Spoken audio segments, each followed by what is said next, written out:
Oi, gente, tudo bom? Boa noite. Obrigada por estarem aqui comigo. Alguém veio na palestra de ontem? Oi, de novo, obrigada por voltar.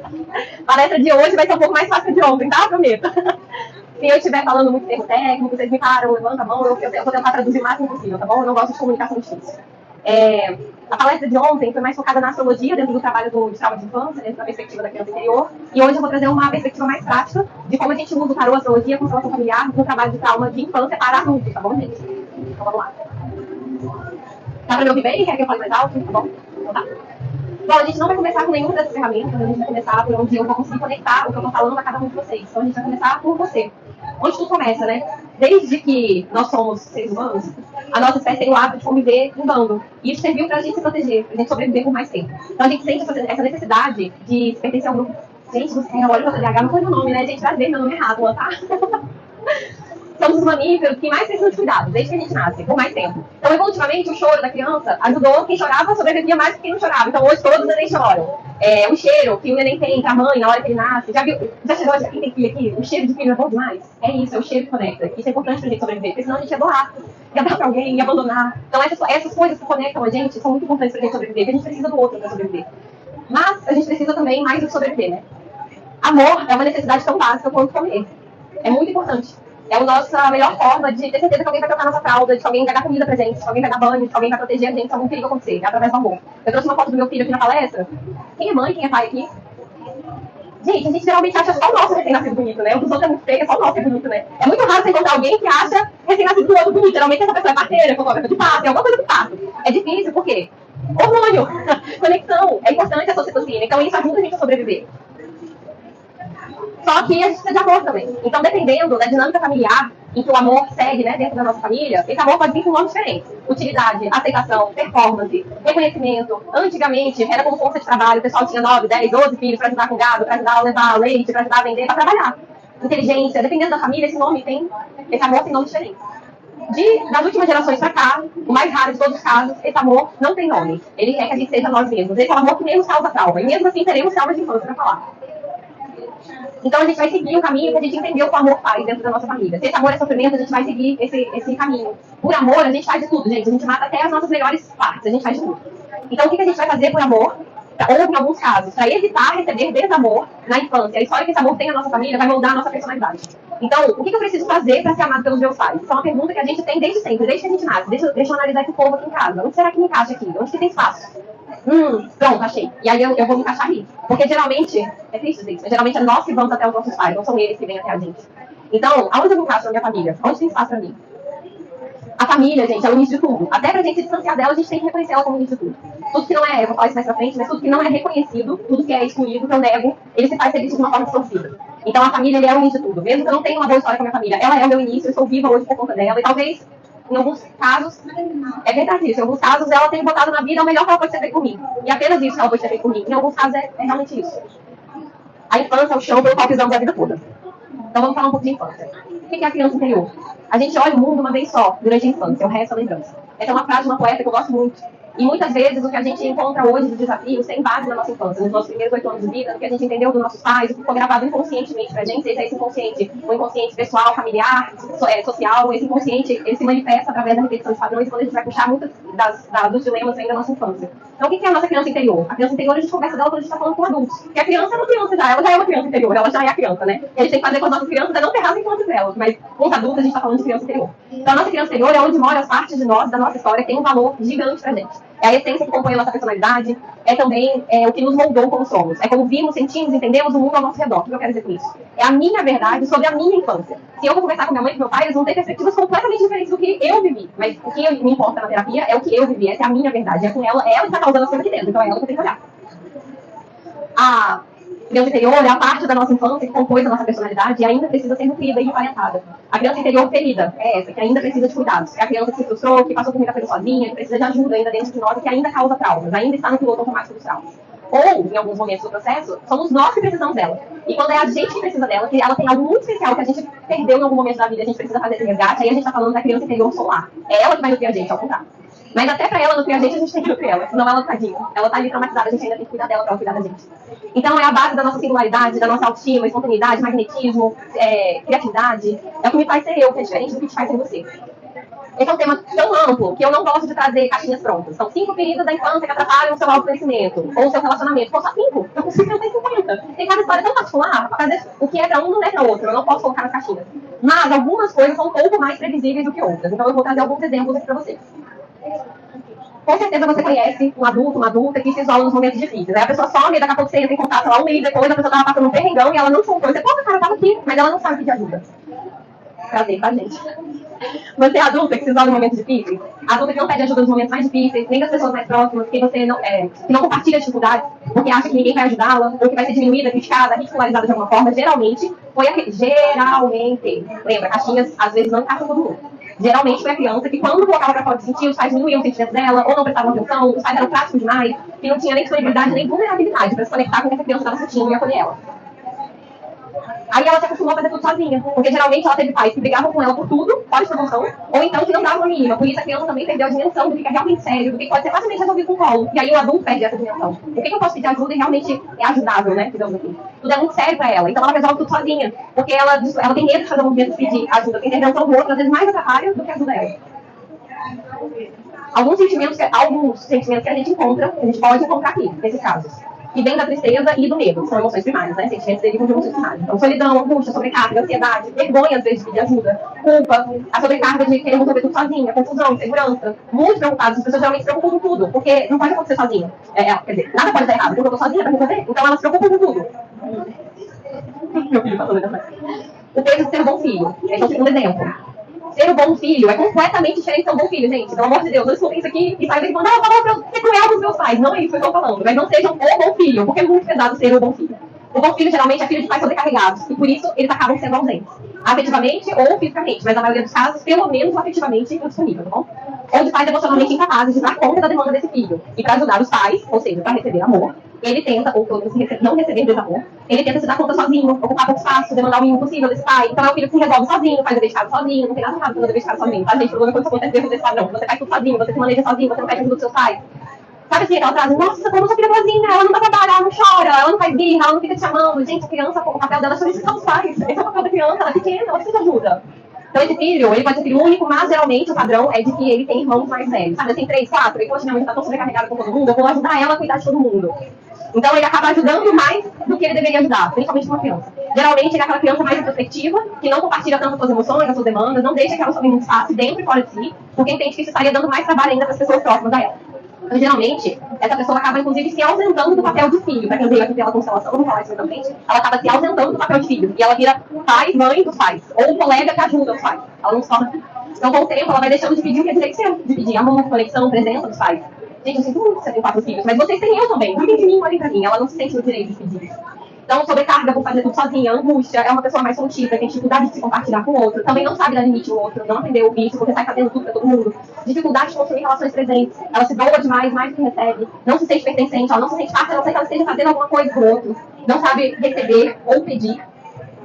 Então, gente, todo comportamento, principalmente os maus comportamentos, mas todo comportamento tem um motivo por trás, que precisa ser acolhido. Principalmente os maus comportamentos. Mas, por exemplo, o bom filho não tem mau comportamento, e ele ainda assim tem algo que precisa ser acolhido e olhado. Para que possamos ter padrões comportamentais, escolhas, percepções, interações, relações, reações diferentes. E aqui é que entram as nossas ferramentas da palestra. Astrologia, tarô e constelação. O tarô, eu vou falar dentro do recorte do tarô intuitivo, vocês vão entender por que quando eu chegar lá. Bom, como a gente já fala de trauma, eu gostaria de parar aqui um pouquinho para falar que, gente, é importante, claro, dentro do processo de terapia, olhar para os traumas, até para que eles não conduzam a nossa vida. Mas que a gente olha para os traumas para tentar achar o amor, senão não faz sentido. Se eu só for olhar para trauma, só para olhar para o trauma, eu vou perder o acesso naquele caminho. Então, até para eu achar o acesso que eu recebi na infância, que às vezes não é claro para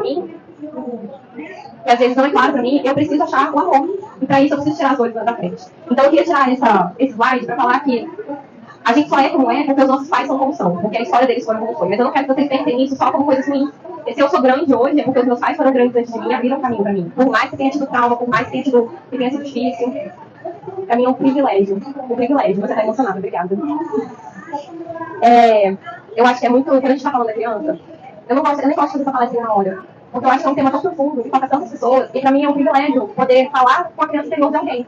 Porque é muito fácil você fazer o outro chorar, porque você machucou ele. Mas você fazer alguém chorar porque você acolheu a pessoa, a gente não tem isso na nossa sociedade difícil. E eu acho que se a gente tivesse isso mais dentro de casa, a gente teria muito sábio o que tá acontecendo.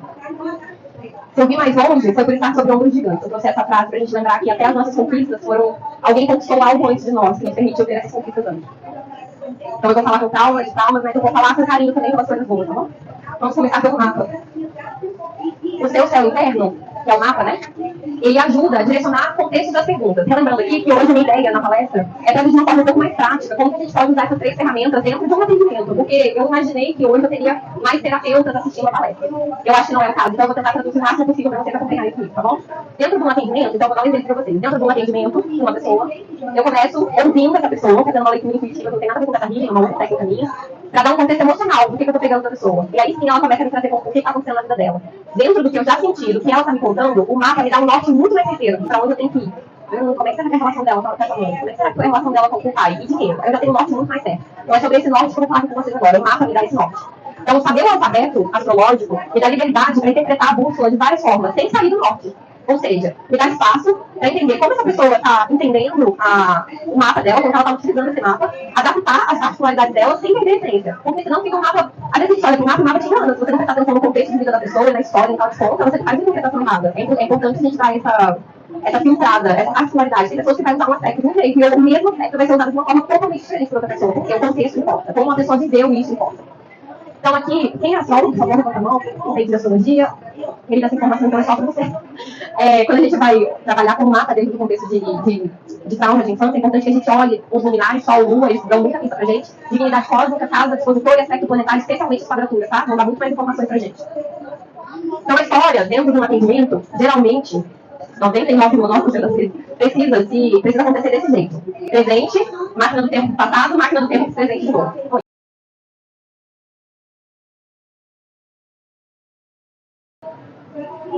Então, dentro dessa perspectiva do presente, passado, presente, eu botei o presente em cores diferentes, porque geralmente é isso que acontece. Quando a cliente traz essa primeira perspectiva dos desafios dela aqui, agora, ela tem uma perspectiva ainda doída, mais apertada do conflito. Quando a gente está sufocado, a gente vê só aquilo ali.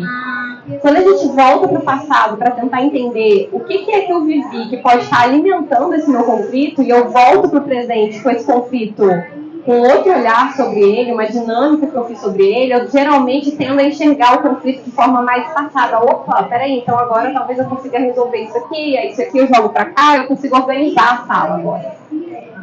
Então, o que não está sendo dito importa muito mais do que o que está sendo dito. Por isso que o mapa conta muita coisa. Porque a pessoa, ali no mapa, eu vou ver até o que não está consciente para ela. Então, se o mapa nos mostra comportamentos, personalidade, história, probabilidade, quando ouvimos as questões da cliente, podemos ter uma noção de onde elas vêm, para além de si mesma. Meio caótico esse slide, né? Porque quando a gente entra dentro da gente é meio caótico mesmo.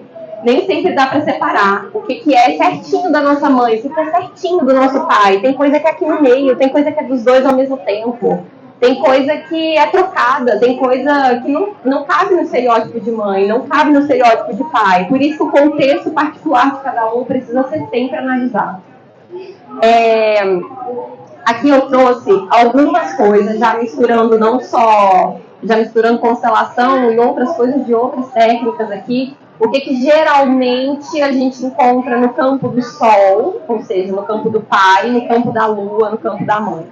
Então, quando a gente vai falar de Sol, é importante que a gente olhe que ali tem uma figura masculina. Quem fez o papel de pai pra gente.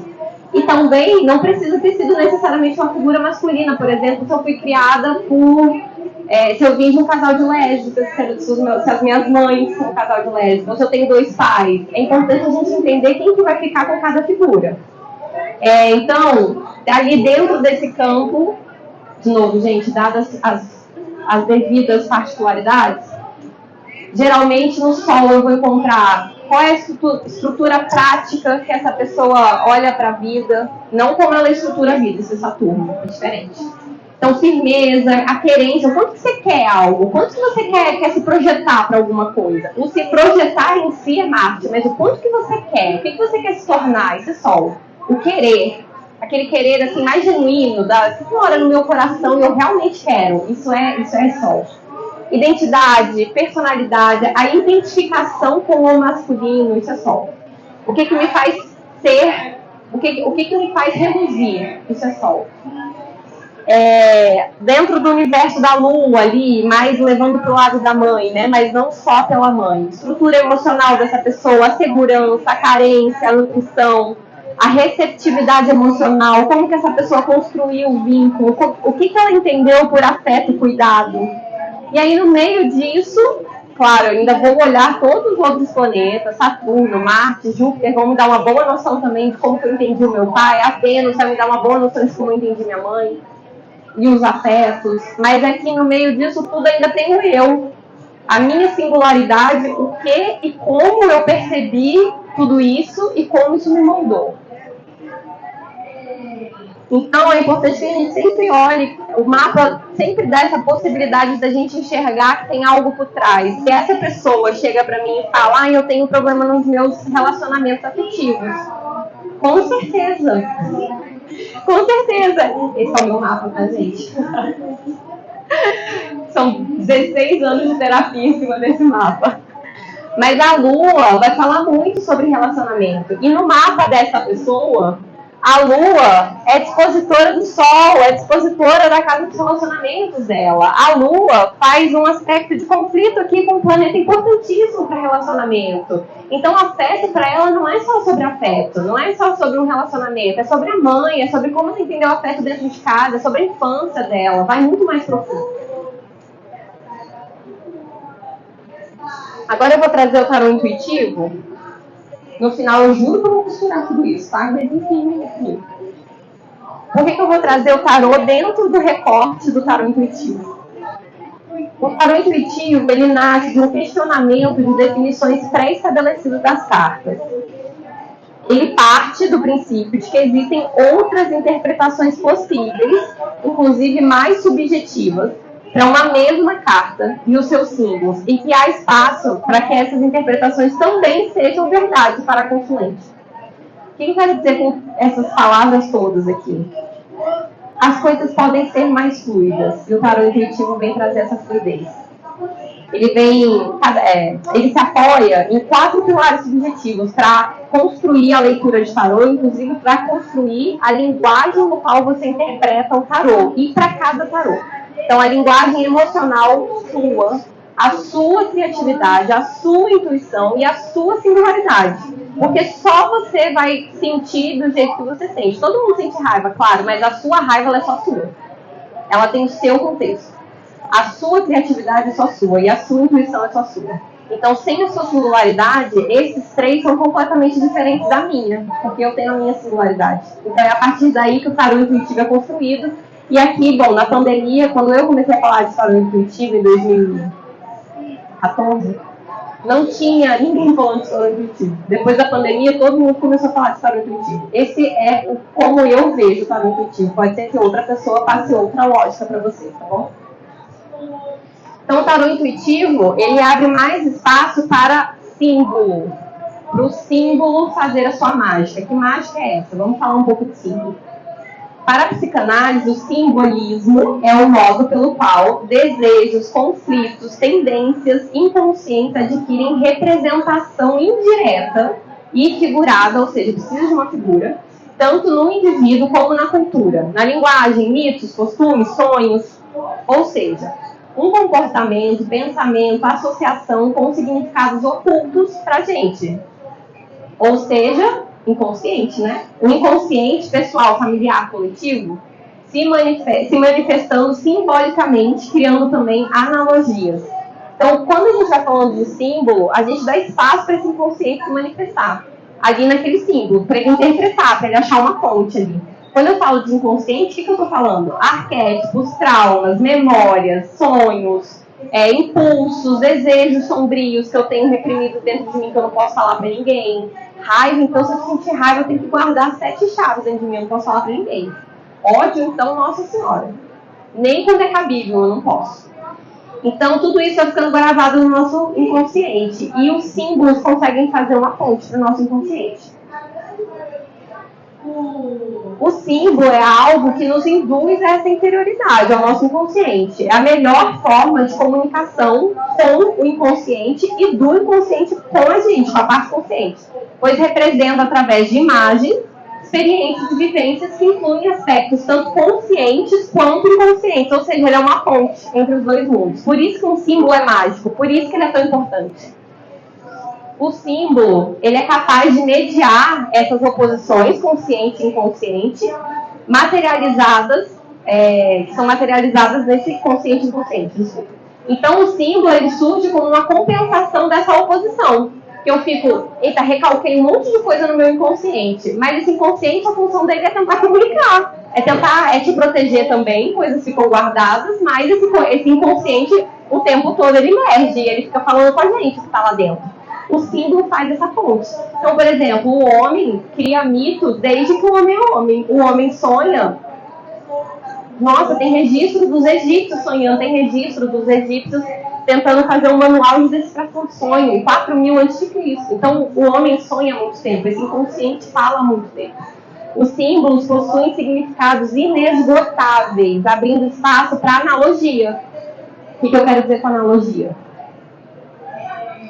Olha a diferença. Esses são símbolos astrológicos. Isso é uma carta de tarô. Percebe a diferença até gráfica? Cara, aqui eu consigo inventar uma história. Será que esse cara tá montado nesse leão para ir salvar alguém? Será que ele tá indo resgatar uma parte dele? O que ele tá fazendo nesse leão? Isso aqui me abre espaço. E aí, esse é o símbolo que conecta com o meu inconsciente. Por que o símbolo é mágico? Por que ele tem fontes inesgotáveis de significados? Porque quando ele perde... Porque quando ele perde esse lugar que me leva a imaginar e que me leva a pensar, ele se torna um signo. Isso aqui tem um significado muito mais pré-definido do que isso aqui. Claro, dentro do tarô tradicional, esse aqui, se eu não me engano, é um cavaleiro de ouros. Dentro do tarô tradicional, ele vai ter um significado muito, muito claro ali. Por isso que eu estou falando do tarô intuitivo. Porque aqui eu consigo ter espaço para imaginar o que esse leão está fazendo com esse cara montado em cima dele, sem sair do norte, que eu estou falando com vocês o tempo todo. Sem deixar de falar do arquétipo de um cavaleiro montado, de um cavaleiro de ouros. Então, Marte é Marte, Vênus é Vênus, Lua é Lua. A astrologia é muito mais clara, porque não é um símbolo, é um signo. Então, se a gente olhar para o tarô a partir desse lugar subjetivo, ele se torna uma ferramenta terapêutica inesgotável. Eu consigo fazer 3.000 coisas com o tarô, porque estaremos acessando as cartas e o inconsciente através do simbolismo, muito mais do que a partir do signo. Eu estou com vocês ainda? Vocês estão comigo ainda? Tá, aguenta firme. Ou seja, um símbolo existe de forma vivencial e experiencial, ou seja, ele depende de como você vivencia, de como você experiencia ele, se você está aberto a ele. Se eu, dentro de uma consulta, não conseguir te deixar num lugar que você se torna vulnerável para a gente experienciar esse símbolo, acabou. Eu não te levo lá. Eu não te levo onde é importante para a consulta acontecer. Por isso que eu falei que eu priorizo, eu acho um privilégio quando alguém se emociona na minha frente, quer dizer que eu consigo levar ela nesse lugar. Então, por isso que é impossível esgotar o significado de um símbolo, senão ele vai virar signo. Ele vai virar isso aqui. Marte, Touro, Sol, é rico ainda, mas é muito mais definido do que um símbolo. E ele não vai conectar com o inconsciente, o símbolo conecta. Então, é impossível esgotar o significado de um símbolo ou determiná-lo, e isso permite estabelecermos inúmeras analogias a partir dele. Olha só, essas 3 são cartas da morte.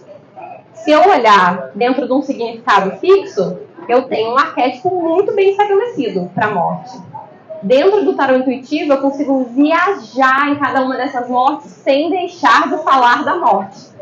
Essa morte aqui, nossa, olha que delícia, gente. Dá vontade de dançar com ela. É uma morte que liberta. Talvez não tanto quanto essa. E essa daqui, olha só quanta borboleta ao redor dela. Eu consigo viajar. E aqui eu consigo viajar com a cliente. Eu consigo levar ela até um ponto do passado para poder trabalhar com ela. Porque essa morte, por exemplo, num dos atendimentos que eu fiz, eu não esqueço isso, ela viu a mãe dela aqui, e era exatamente o que a gente precisava trabalhar. O inconsciente dela vai manifestar o conteúdo que está ali, que eu já comecei a borbulhar lá quando eu comecei a fazer perguntas, quando eu comecei a falar do mapa. Eu já estou preparando ela para que quando eu venha com o tarô, ela vá direto onde a gente precisa ir.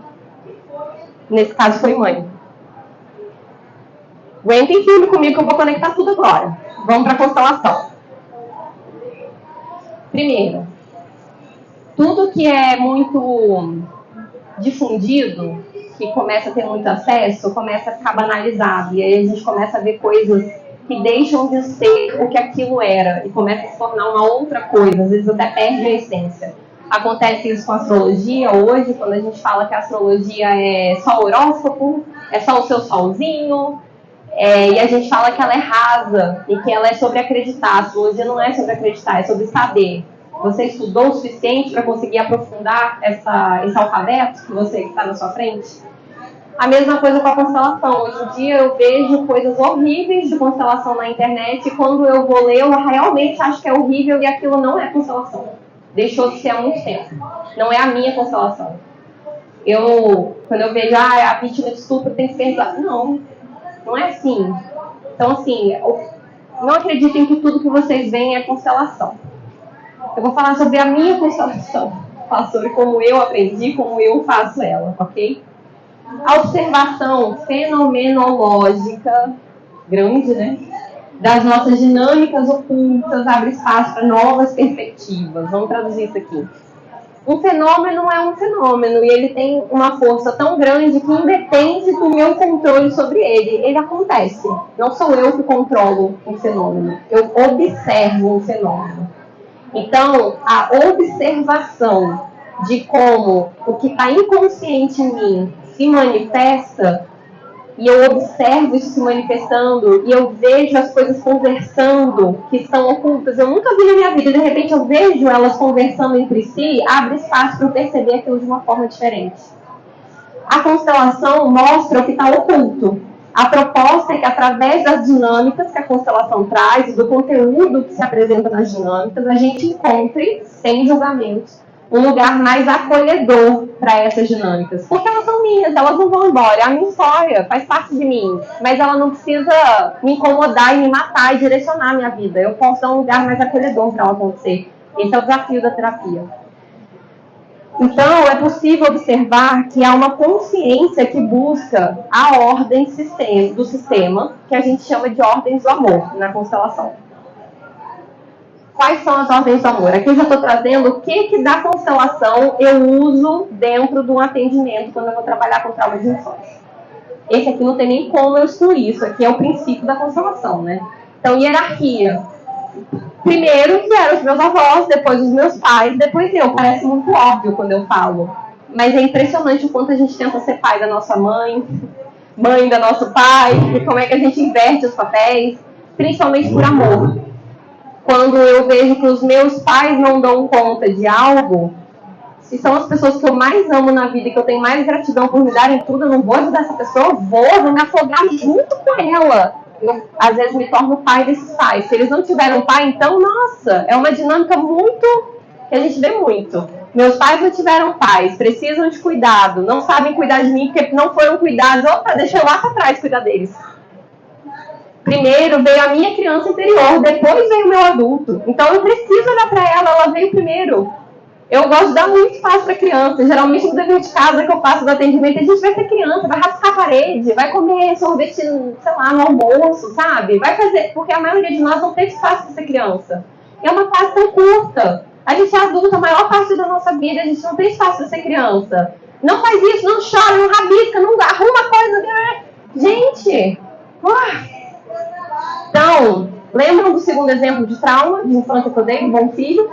O bom filho quase sempre acaba saindo do papel de filho e ele se torna pai ou ajudante desses pais. É um exemplo de quebra da hierarquia aqui. Aqui está muito bem bonitinho, definido, né, na teoria. Quando você vai ver na prática, nem sempre é tão claro assim, tá? Pertencimento é a segunda ordem do amor.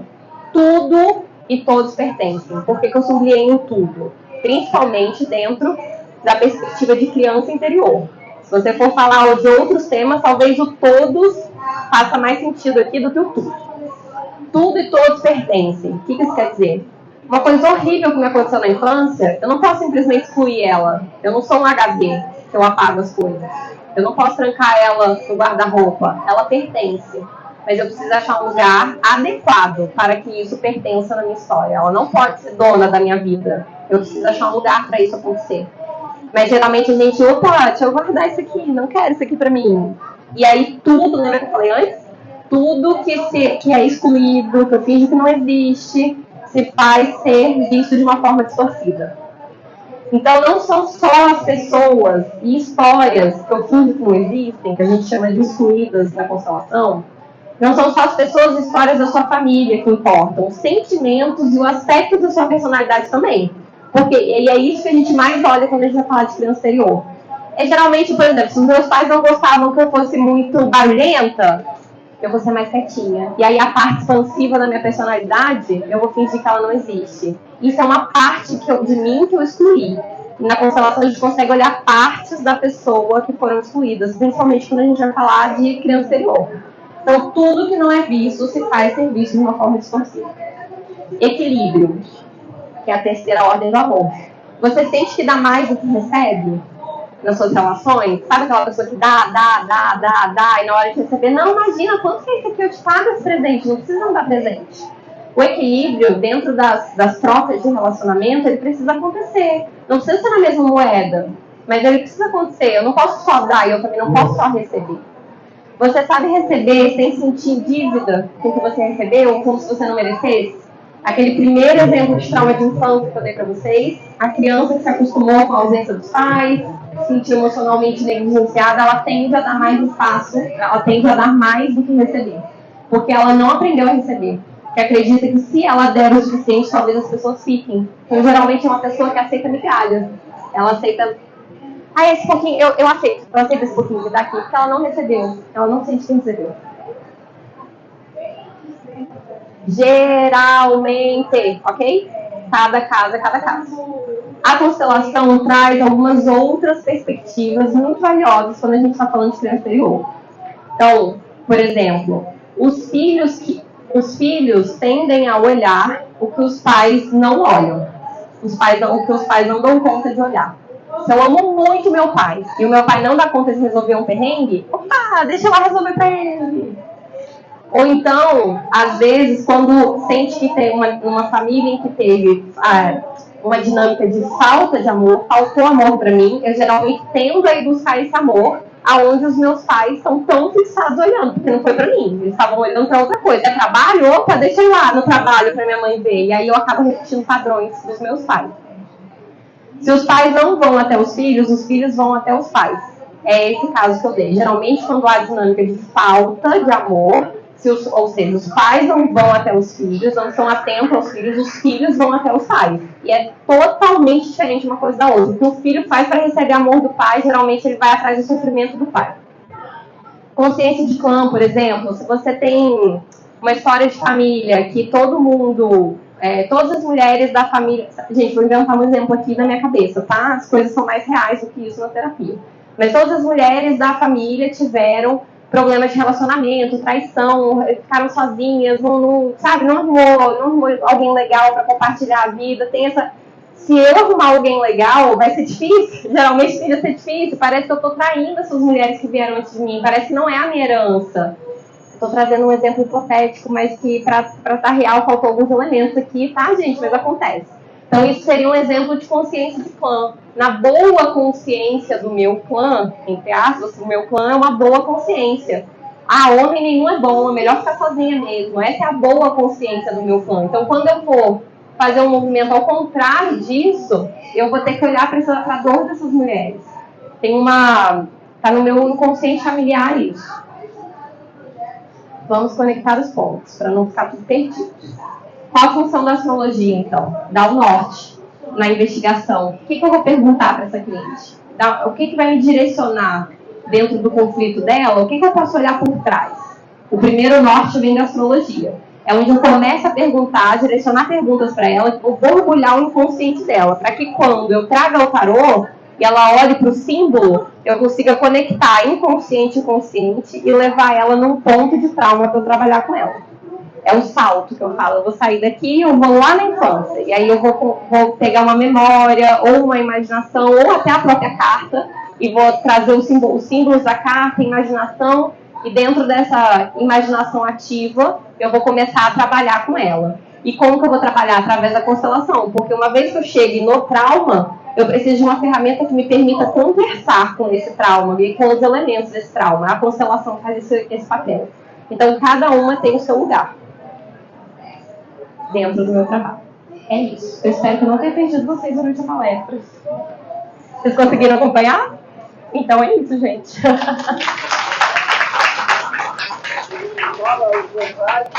Vou falar meu site. Isso aqui, ó, inclusive.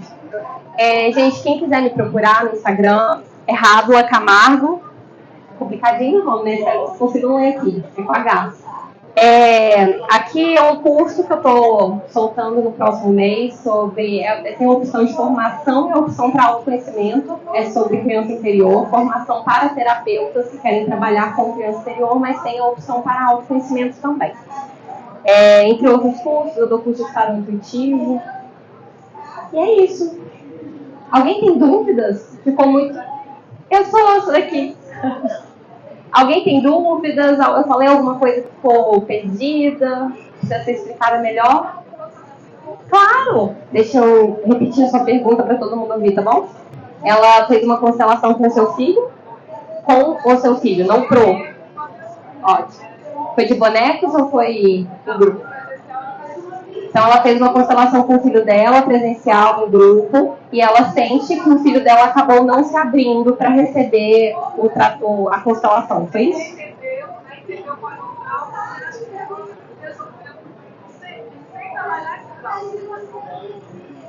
Ele acha que é mágica.